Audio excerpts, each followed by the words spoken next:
नमस्कार मित्रांनो, मोहक मराठी कथा या यूट्यूब चॅनलवर आपले मनपूर्वक स्वागत आहे। यात तुम्हाला नवनवीन कथा ऐकायला मिळतील। जर तुम्हाला मी सांगितलेल्या कथा आवडत असतील तर माझ्या कथांना लाईक आणि सबस्क्राईब करा आणि नवनवीन कथांचा आनंद घ्या। तर मित्रांनो, ड्रायव्हिंग क्लास ही स्टोरी तुम्हाला कशी वाटली? त्या स्टोरीचा पूर्वार्ध म्हणजे सिक्वेल मी तुमच्यासाठी घेऊन आलोय। चला तर बघूया ड्रायव्हिंग वाल्या घटनेच्या आधी काय झाले होते ते। कुमार जेव्हा मायाला ग्राउंडवरून घरी घेऊन आला, शंकर त्याच्याकडे रोखून पाहताय असे त्याला दिसले होते, म्हणून त्याने शंकरला काय कळले हे जाणून घ्यासाठी त्याला त्याच्या सर्वंट रूम मध्ये पार्टीसाठी बोलवले। दोघांनी मस्त दारू ढोसली आणि शंकरने दारूच्या नशेत जे काही सांगितले ते ऐकून कुमारला धक्काच बसला, कारण जे कुमार सोबत झाले होते ते शंकर सोबतही काही दिवसापूर्वीच होऊन गेले होते। मग शंकर त्याची मोहक गोष्ट पुढे पुढे सांगू लागला। सौरभ आपला व्यवसाय वाढवायच्या नादात होता। घरात सगळ्यांना माहित होते की मायाच्या पायगुणामुळेच त्याचा व्यवसाय वाढला होता, म्हणून तिचा घरात मोठा मान होता। पण ती दिवसभर घरात बसून बोर व्हायची, ना काही काम ना कोणती जबाबदारी। जेव्हा वाटेत त्या शॉपिंगला जात होती किंवा कधी कोणत्या नातेवाईक किंवा मैत्रिणीकडे, एवढाच काय तो तिचा टाइमपास। पण मायाच्या जीवनात एक खालीपणा होता जो तिला स्वतःच कळत नव्हता। सगळं काही असून सुद्धा ती काहीतरी शोधत होती।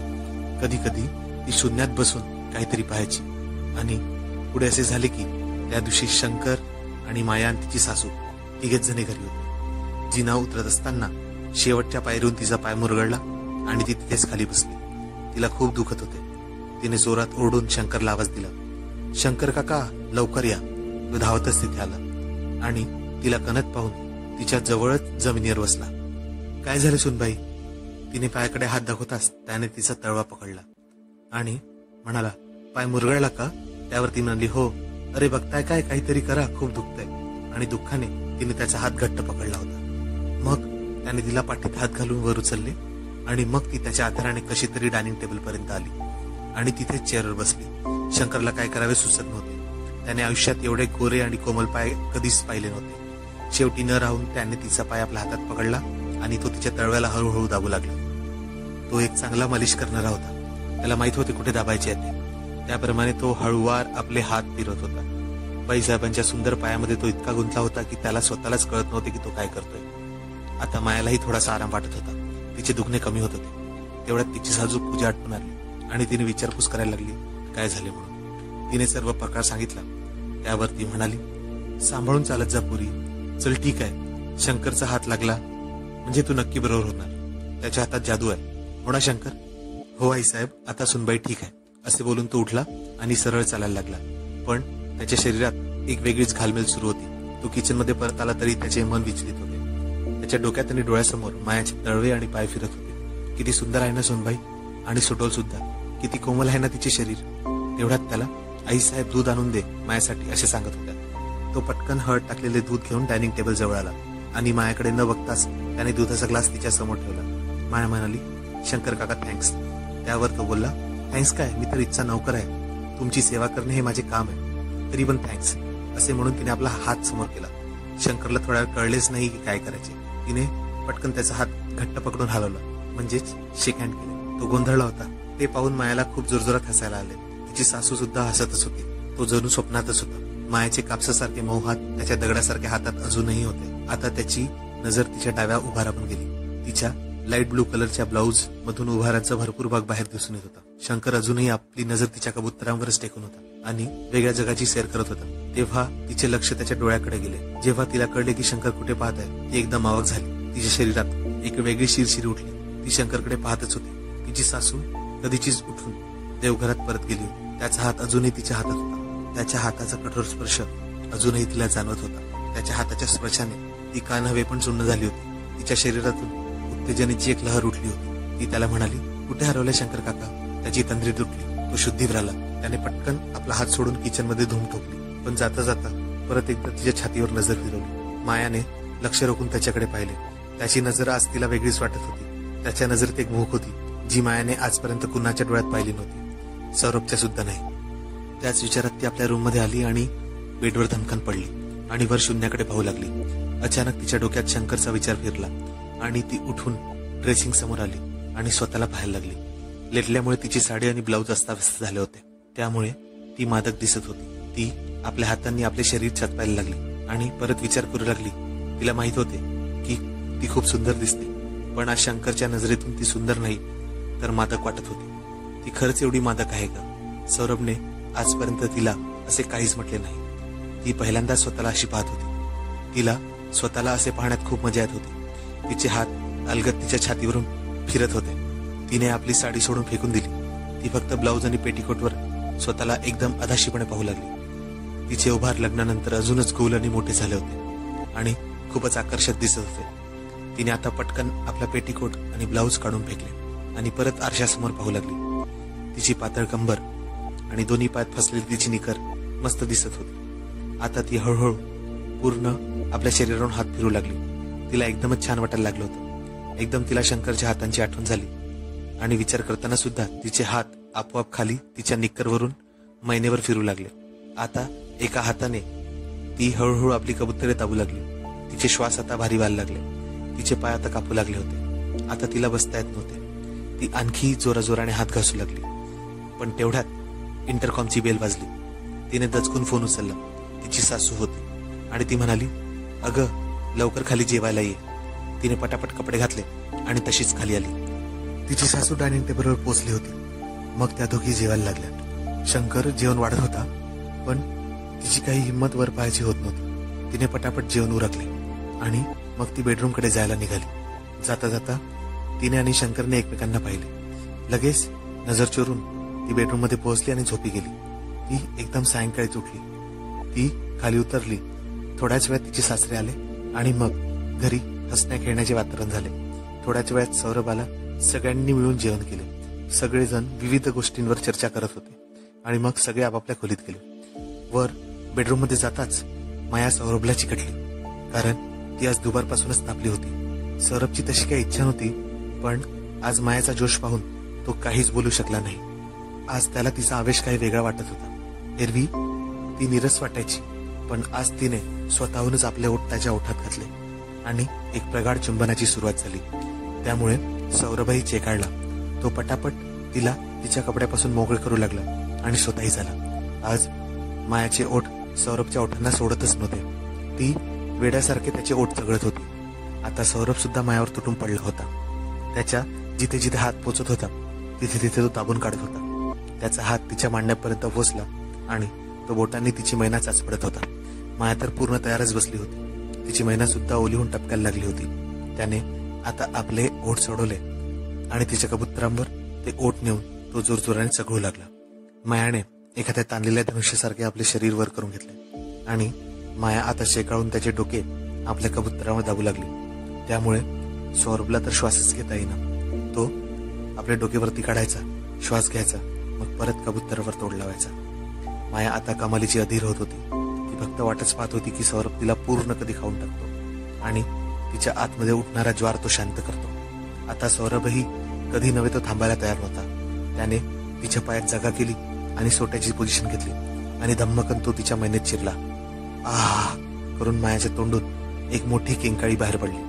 ती पूर्णपणे सौरभच्या अंगाला चिकटली आणि आपले ओठ तिने सौरभच्या ओठांवर ठेवले आणि आपले श्वास त्याच्या तोंडात सोडायला लागले. सौरभ पण आज चांगला पिसाळून उठला होता आणि हार मला तयार नव्हता. त्यांनी आज कोणतीच दया दाखवली नाही आणि तिच्यावर एखाद्या जंगली माणसाप्रमाणे तो तुटून पडला आणि पूर्ण ताकदीनिशी तो आत बाहेर आपला सोटा करू लागला. आजचा सौरभ मायाने कधीच पाहिला नव्हता. तो पूर्णपणे वेगळा वाटत होता. तो स्वतःला सांभाळू शकत नव्हता. त्याने आजपर्यंत कधीच मायाला अशा पद्धतीने भोगायचा विचार केला नव्हता. त्याने तिला बरेच सांभाळून वापरले होते, पण मायाला ते आवडत नव्हते. ती आजचा सौरभ पाहून मनातल्या मनात खूप खुश होती. हळूहळू दोघांचा जोश शांत झाला. ते गळाले आणि दोघेही बेडवर चित झाले. जोरात जोरात श्वास घ्यायला लागले. थोड्या वेळाने स्वतःला सांभाळून एकामेकाकडे पाहून हसायला लागले. सौरभ तर मायाला पाहतच राहिला. गेल्यानंतर आज तिने स्वतःला झाकायची काळजी घेतली नव्हती किंवा लपवायचीही काळजी घेतली नव्हती. तशीच निडाल होऊन ती बेडवर पडली होती आणि नेहमीपेक्षा जास्त संतुष्ट वाटत होती. सौरभने पलटून तिला आपल्या कुशीत घेतले आणि म्हणाला, काय झालंय तुला? आज तू वेगळीच वाटत होतीस. तिने लाडात येऊन सौरभला विचारले. अच्छा हो का? ते कसं काय? नाही, फक्त हेच विचारायचं होतं. कोणती पिक्चर वगैरे पाहिली का? ती म्हटली, नाही, का बरं? तो म्हटला, आज वेगळीच मजा आली, तू आज वेगळ्याच मस्तीत होती, असे म्हणत तो हसला आणि बाथरूमला चालला गेला. माया मनातल्या मनात विचार करू लागली की मजा आली ना, आज सौरभने सुद्धा किती मस्त साथ दिली, त्याने रोजच असे केले तर किती मजा येईल, असे विचार करत असताना सौरभ बाथरूमच्या बाहेर आला. माया त्याच्याकडे पाहतच होती. तो बाथरूम मधून आल्यावर त्याचे एक्सप्रेशन अगदी बदलले होते. त्याने आल्याबरोबर लगेच तिच्या अंगावर चादर घातली आणि तिला म्हणाला, चलूट कपडे घालून घे. मायाने अंगावर चादर गुंडाळली. तिला वाटायला लागले की सौरभला फक्त त्या खेळाच्या वेळेसच तिला उघडे पाहायला चांगले वाटते, नाहीतर ती त्याला झाकूनच पाहिजे. तिच्या डोक्यात चक्कर फिरायला लागली. खरंच ती सुंदर नाहीये का? खरंच तिच्या उघड्या शरीराकडे त्याला पाहायची इच्छा होत नाही का? त्याला असं का वाटतं? या विचारचक्राने तिच्या डोक्यात एक घुरघुर माजवली होती. काहीशी खिन्न मनानेच ती त्याच्याकडे पाहत होती आणि ती बाथरूमकडे जायला निघाली. ड्रेसिंग टेबलच्या काचामधून ती आपल्या अर्धउघड्या पाठभर शरीराकडे पाहत होती आणि परत एक उदासीची लहर तिच्या चेहऱ्यावर आली. ती फेशून आली तेव्हा सौरभ कधीचाच झोपला होता. ती पण बेडवर पडली आणि स्वतःला तसे उघडेच ब्लँकेटच्या आतमध्ये टाकून झोपून गेली. सकाळ झाली तेव्हा तिने पाहिले सौरभ उठला होता. ती तशीच लेटून राहिली. तिने पाहिले की 8:30 वाजल्या. बापरे, म्हणजे सौरभ तर खाली असेल. ती पटकन उठून बाथरूम मध्ये गेली आणि फ्रेश होऊन खाली आली. सौरभ आणि तिचे सासू सासरे गार्डन मध्ये टेबलवर बसून चहा बिस्किट खात होते. तिला येताना पाहून सगळेच तिच्याकडे पलटले. सौरभ जरा हलक्या रागातच तिला बोलला, काय झोप नाही झाली का तुझी अजून? ती खाली मान करून उभी होती, पण तिच्या सासूनेच तिची बाजू घेतली आणि म्हणाली, झोपत जा, तुला कुठे जायचंय? घरचे काम करायचे, योग्य आराम घेत जा, खूप फिरत जा आणि आनंदी राहत जा, बस मला एवढेच पाहिजे. सासूच्या चेहऱ्याकडे पाहून तिला तिचा खूप अभिमान वाटला. ती मनातल्या मनात खूप खुश झाली. मध्येच सासरा सुद्धा बोलला, मग नाही तर काय, घरी राहून किती किती बोर होत असेल ना तुला. जर तुला वाटत असेल तर काही दिवस आपल्या आईवडिलांकडे जाऊन ये. सौरभने त्या सर्वांकडे दुर्लक्ष केले आणि आपल्या वडिलांना म्हणाला, चला मला उशीर होतोय. माया सौरभकडे पाहत होती. त्याचे लक्ष तिच्याकडे नव्हतेच. तो फक्त आपल्या जाण्याच्याच धुंदीत होता. तिने थोडे रागातच त्याला म्हटले, लवकर या हा शोरूम मधून. का बरं, काय आज? त्याने विचारले. त्यावर ती म्हणाली, काही नाही, जरा बाहेर फिरून येऊ असे वाटत होते. त्यावर तो फक्त बघतो एवढेच म्हणाला आणि पटकन गाडीत बसून निघून गेला. सौरभ गेल्यानंतर माया आपल्या रूम मध्ये गेली आणि आपली रूम ठीकठाक केली आणि आंघोळ करून लवकरच ती तयार झाली. तिने आज आपला चुडीदार सलवार घातला होता, जो एकदम टाईट फिटिंगचा होता. त्यातून तिची फिगर मस्त दिसत होती. तिने आपली ओढणी घेतली आणि मटकट जिना उतरू लागली. जिन्यावरूनच तिला डायरेक्ट दिसत होते की शंकर डायनिंग टेबल सजवत होता. तो नेहमीप्रमाणे बंडी आणि धोतरच घालून होता. तेवढ्यात तिच्या सासऱ्यांच्या येण्याचा आभास झाला आणि शंकर पटकन किचन मध्ये पळाला आणि जाता जाता एक नजर त्याने जिन्यावर टाकली. त्याच्या चेहऱ्याकडे पाहून वाटत होते की तो मायाचीच वाट पाहत होता. तिलाही ते लक्षात आल्यावर तिच्या आत एक सौम्य शिरशिरी उठली. सौरभने तिच्या आतमध्ये अपूर्ण ठेवलेली उत्तेजना परत जागी झाली. ती शंकरला किचन मध्ये जाताना पाहू लागली. तिची सासू सासरे डायनिंग टेबलवर आता आले होते. तिने स्वतःला सावरले आणि ती डायनिंग टेबल जवळ आली आणि दोघांनाही जेवण वाढायला लागली. इकडच्या तिकडच्या गोष्टी करत दोघेही जेवण करत होते. तिने हलकेच मागे वळून पाहिले तर शंकर किचन मधून एकटक तिलाच पाहत होता. माया एकदम अलर्ट झाली. ती सासू सासऱ्यांना जेवण वाढत होती, पण तिचे डोके कुठे आणि शरीर कुठे वेगळ्याच ठिकाणी असं होतं. तिच्या शरीरात मुंग्या धावत होत्या. एकदम वेगळीच चुळचुळ तिच्या आत उठत होती. तिला आता एका जागेवर उभे राहायचे नव्हते. शंकरची अशी लपून पडणारी नजर तिला खूप आवडत होती. तिच्या अंगात एक लहर सुटली. तिने आता एक युक्ती केली. तिची ओढणी तिने आपल्या पाठीवरून बाजूला करून डायनिंग टेबलच्या खुर्चीवर ठेवून दिली. त्यामुळे टाईट ड्रेसमध्ये तिची पाठ, तिची कंबर, तिचा बूड शंकरला उठून दिसत होते. मायाला कळत होतं ती काय करते म्हणून. दोघांचे जेवण झाल्यावर तिचे सासरे म्हणाले, तू पण आमच्यासोबत जेवून घेत जा ना माया, हे काय लावलंय तू? का आम्ही जेवल्यानंतर जेवते? आम्हाला वाढण्याची काही गरज नाही, शंकर आहे ना, तो वाढेल. आपण तिघेही सोबत बसून जेवण करत जाऊ. असे बोलून ते निघून गेले, कारण त्यांना दुकानात जायचे होते. तिची सासू तिच्या रूम मध्ये जायला निघाली आणि जाता जाता म्हणाली, मायाने जेवण केले नाही शंकर, तिच्याकडे लक्ष ठेवशील, तिला बरोबर जेवण वाढ. हो बाई साहेब, असे म्हणून त्याने मान हलवली. तो पलटला तेव्हा माया दिसलीच नाही. त्याला वाटलं की माया कुठेतरी गेली असेल. माया वर आपल्या रूम मध्ये गेली होती. शंकर किचन मध्ये उष्टी भांडी साफ करत होता. तेवढ्यात त्याच्या नाकात एक मोहक सुगंध आला. त्याने मागे वळून पाहिले तर माया अगदी त्याच्याच मागे उभी होती. काही क्षण तर तो तिला पाहतच राहिला. कारण ती आता चुडीदार बदलून एक पातळशी साडी घालून आली होती, लिंबू रंगाची. त्याच रंगाचे स्लीवलेस ब्लाउज सुद्धा तिने घातले होते. पातळ साडीच्या पदरा आड तिचे ब्लाउज दिसून येत होते. तिने डार्क रंगाचे लिपस्टिक लावले होते आणि आपल्या ओठांवर मादक असे हास्य घेऊन ती किचनच्या दरवाजात उभी एखाद्या रतीप्रमाणे वाटत होती. शंकर सगळे विसरून फक्त मायाकडेच पाहत होता. त्याने आतापर्यंत सुनबाईला इतक्या जवळ कधीच पाहिले नव्हते. ती एखादी अप्सराच वाटत होती. अगदी गोरी, सुडोल बांधा, मादक असा तो फिगर तो तिच्यातच बुडून गेला. तेवढ्यात मायाच्याच आवाजाने त्याची तंद्री सुटली. अरे काका, जेवायला वाढा, मला भूक लागली आहे. आणि हसत पलटत मटकत डायनिंग टेबलकडे जाऊ लागली. आता शंकर तिच्या पाठमोऱ्या शरीराला आवासून पाहत होता. त्याला कोणतीच लाज आणि भीती वाटत नव्हती. तिची जवळपास अर्धी उघडी पाठ तो पाहत होता. बहुतेक तिने ब्रा घातली नसावी, कारण तिच्या ब्राची पट्टी त्याला दिसत नव्हती. तिचे बूट एकमेकांवर घासत होते. ती डायनिंग टेबलवर जाऊन बसून गेली. तो हातातले सगळे काम सोडून डायनिंग टेबल जवळ आला आणि मायाला जेवण वाढू लागला. जेवण करताना माया शंकरच्या वाढणाऱ्या हातांकडे पाहू लागली. त्याचे बलिष्ठ हात आणि त्यांच्या दिसणारा नसा पाहून तिला एकदम कालची गोष्ट आठवली. कशा पद्धतीने त्याने तिच्या पायाची एकदम जोर लावून मालिश केली होती. आज माया बहुतेक काहीतरी वेगळेच मनाशी ठरून आली होती. ती अगदी लाडाने लटकत मटकत त्याला हे वाढ ते वाढ करू लागली. आणि वाढता वाढता शंकर चोरट्या नजरेने तिच्या छातीकडे पाहू लागला. तिची छाती त्या स्लीवलेस ब्लाउज मध्ये जवळपास अर्धी उघडीच होती. पातळ साडीच्या पत्राने फक्त नावाचेच झाकले होते. शंकर आपल्याच विचारात गुंग तिच्याकडे उभा राहून तिला जेवताना पाहत होता. मायाला माहित होते की त्याची नजर कुठे होती. तिलाही बहुतेक तेच पाहिजे होते. तिच्या शरीरात एक उत्तेजनाची लहर उठत गेली. ती कशी तरी रोखून मजा घेत होती. तिला माहित होते की ती खूपच मादक दिसत आहे, कारण तिलाही जाणवले होते की शंकरच्या अशा पाहण्याने उत्तेजित होऊन तिने काल सौरभ सोबत किती मजा केली होती.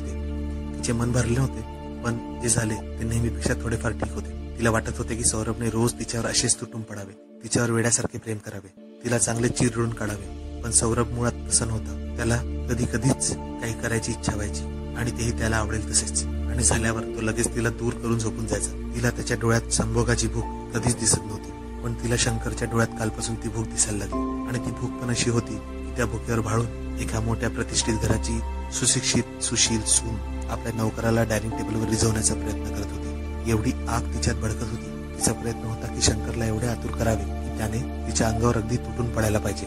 तिने साडीचा पदर आपल्या पद्धतीने सेट केला की शंकरला तिच्या छातीच्या गोलाईचे जास्तीत जास्त दर्शन व्हावे. तो आवाजून तिच्याकडे पाहत होता आणि आपल्या तोंडात थूक गिळत होता.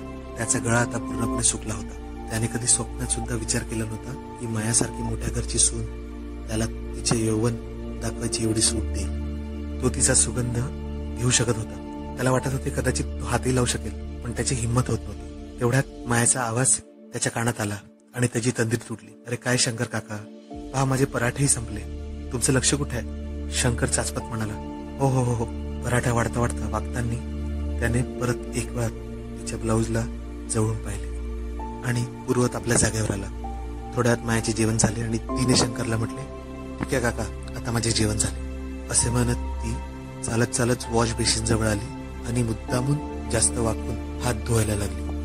ती अशा पद्धतीने वाकली होती की तिची साडी तिच्या बुडाशी एकदम टाईट व्हावी आणि तिचे बूड शंकरला दिसून यावे. तो मंत्रमुग्ध होऊन तिच्याकडे पाहत राहत होता. त्याला कळले नाही, पण मायाने जवळजवळ त्याला आपल्या जाळ्यात ओढलेच होते. एखाद्या नागिनीसारखी डोलत डोलत डोलत डोलत जिन्याजवळ आली आणि जिना चढायला लागली. जाता जाता तिने परत एक कटाक्ष शंकरवर टाकला. शंकर तर वेडाच झाला होता. ती मनाशीच हसत हसत वरती आपल्या रूम मध्ये पोहोचली आणि परत तो चारसा पाहू लागली. तिने पाहिलं की तिच्या शरीरावर तर साडी फक्त नावालाच होती. इतकी पातळ साडी तिला आठवत नव्हती तिने यापूर्वी कधी घातली होती.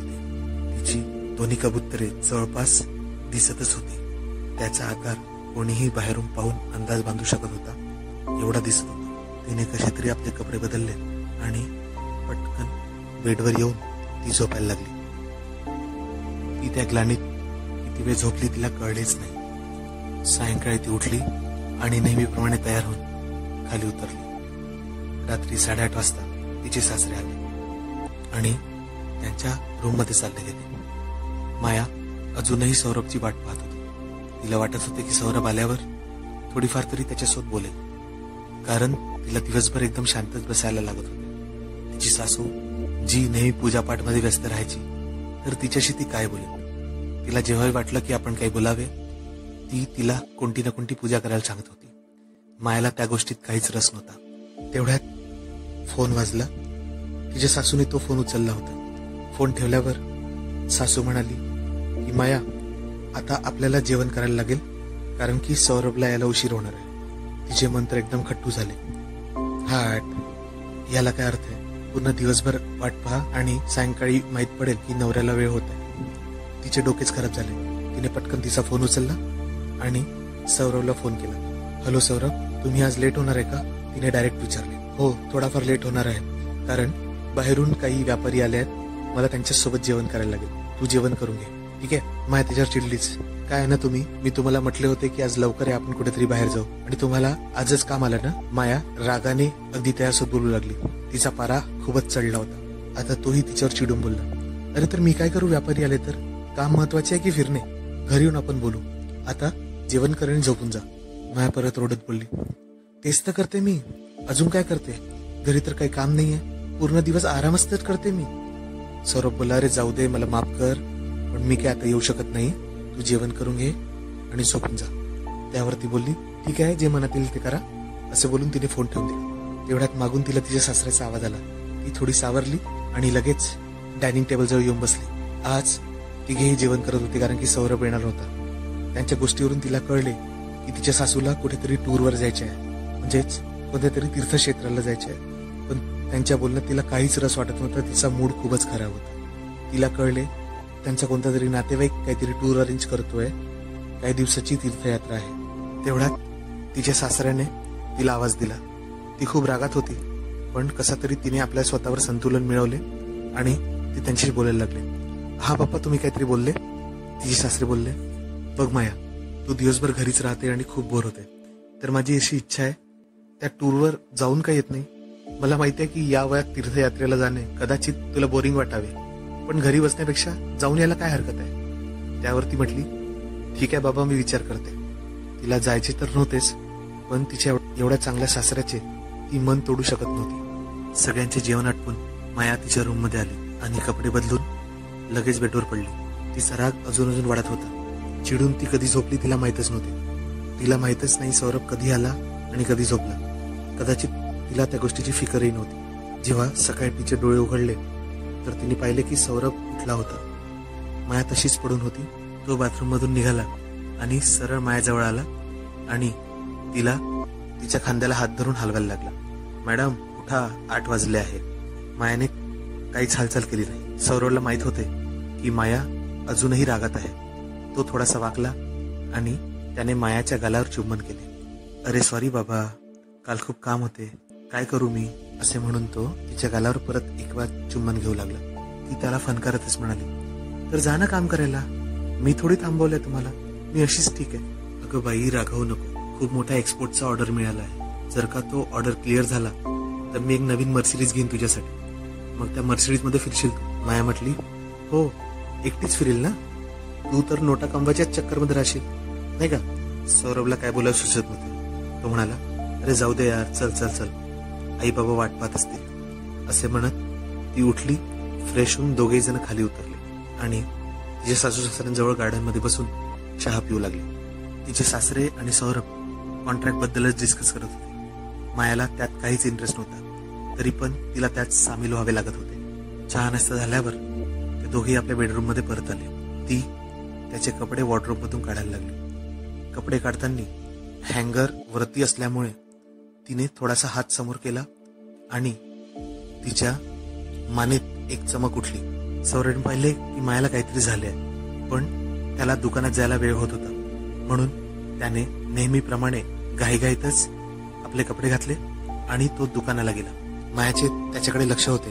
तिला कळले होते की सौरभला माहिती आहे की तिच्या मानेला काहीतरी लागले आहे, पण सौरभने तिला न विचारताच तो तसाच निघून गेला. माया स्वतःशी विचार करत झाली. तिच्या डोक्यात अजून सनक चढली. तिने आपल्या दुखणाऱ्या मानेवर हात फिरवला आणि स्वतःच मनाशी काहीतरी विचार केला. पटकन तयार झाली. तिने कालच्याप्रमाणे छान मादक अशी साडी घातली होती, ज्यातून तिचे सर्व शरीर दिसून येत होते.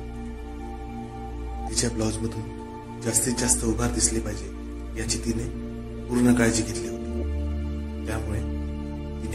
तयारी केली आणि ती जिना उतरायला लागली. जिना उतरता उतरता शंकर कुठे आहे याचा ठाव ती घेऊ लागली.